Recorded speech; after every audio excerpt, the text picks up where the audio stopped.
interrupted my connection with the more of me.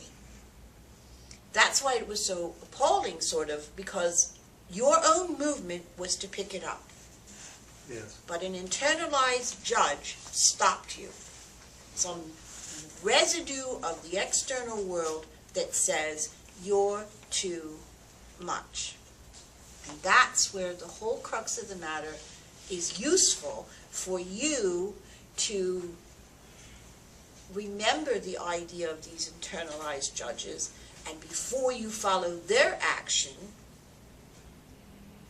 take a moment to say, well, why should I listen to you instead of picking it up like the more of me wants?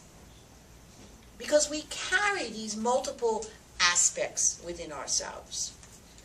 We are multiverses in a multiverse.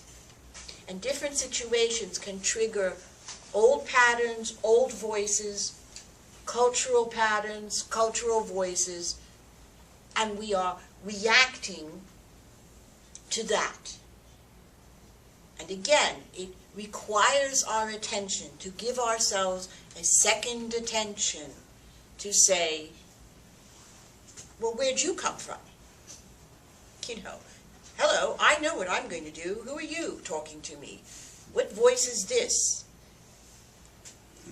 What was the concern probably had to do with looking like an odd little guy picking up trash at the metro. It's like, what are you picking that trash up for, guy? Which perhaps someone might have even said. Something in you, you see, though, you overrode your own knowledge of that particular piece of trash looks like it could be a problem. So a quick recognition, something quickly assimilated, pick up that trash. But the movement into a public place, trash in public places, you know that's not good. You're not supposed to touch trash in public places. Especially if it's not clear, like if it was a little bigger, you might have done it. But there's a taboo of picking up trash in public places. Engage the judge. The judge stalled your own first behavior. You sort of got discombobulated. Maybe there wasn't even time to say, well, wait a minute. And then you got the demonstration of, you know, my first thought was right. So all that you're left with is, my first thought in that case was right. Use it as a marker to stop and talk to the voices in our heads, the judges in our heads, the tyrants we carry around, another time.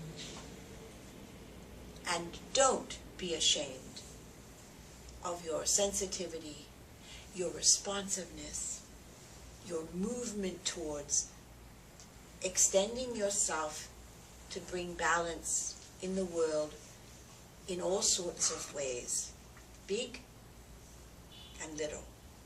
The real thing is, what seemed very insignificant was somewhat significant.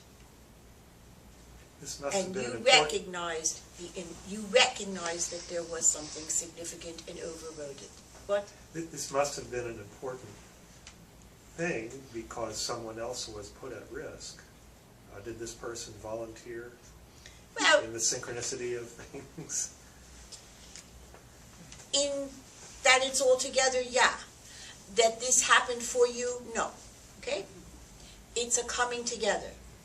Someone else might not have even had the same response to the lady tripping. Okay?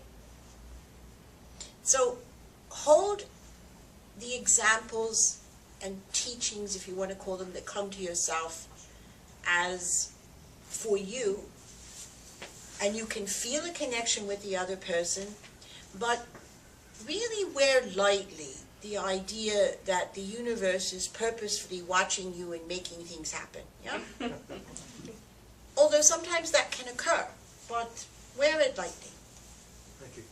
I just want to add that I had the exact same experience yesterday. You didn't pick up the trash, or you did? No, exact same. I didn't. Someone stumbled on it, and then I regretted it. Same, exact same. Well, someone ask a question. Right? We're going to up the ante. Maybe it is a cosmic time of faith. Don't be embarrassed to move in the universe in a way that might be embarrassing. Good. Let's explore what was embarrassing about touching trash and a public place. Yeah, very good. All right, it's significant. We changed our opinion.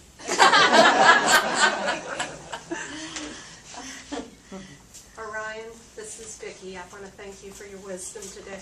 Oh, thank you. Coming here. Thank you. I have been working, sort of, as a healer for many years, first with Reiki, and then last year taking Eric Pearl's Reconnection Healing Training. And am very desperate to get a practice up and running, and it does not seem to be happening. The advertising I have done has not brought anything in. I've been told, do not ambulance chase. I work in a large company with lots of people, and somebody's always got a cast on, or they're sick, or you hear conversations going up and down the hall, so I'm exposed to a lot of people with illnesses that I feel perhaps I could help, but they don't know what I can do. I don't know how to get this going. Is there something I'm doing wrong, or something I could do better? Well, first, you can relax. Yeah? You can't be desperate to open a healing modality practice. Okay? Feel that energy. It's pushing away. It's not inviting. Okay. So, back to, we all believe in the flow, and we all like the idea of cosmic timing, except, of course, when it sucks. Right? Well, wait a minute. I'm ready. What am I doing? Yeah. And then we naturally think, it's us. I haven't done this, I haven't done that. And you've done all sorts of things.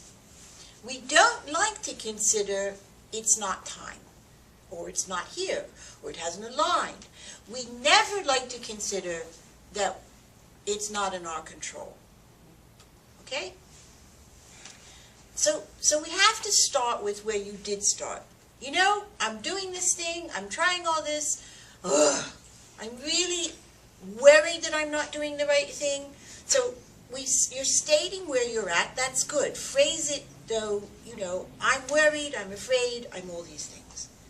Once again, today's theme, putting it out, acknowledging right where I'm at. Then, okay, I know how to do what I'm doing, what else can I do? How else can I share that my energy is open for business? Okay? Now, lots of people don't know what you do. It's not a familiar term like nowadays Reiki is. Of course, Reiki wasn't a familiar term years ago. Ambulance chasing, yeah, that would be sort of weird, perhaps. But if you work in a large organization, if you have written yourself a little flyer or brochure or a website link about what you do, if you're willing perhaps to give, especially in your own workplace, gee, I do this sort of work, and because we work together, I'd be happy to give you a session. If you're happy to do this, of course. In other words, what you're about now is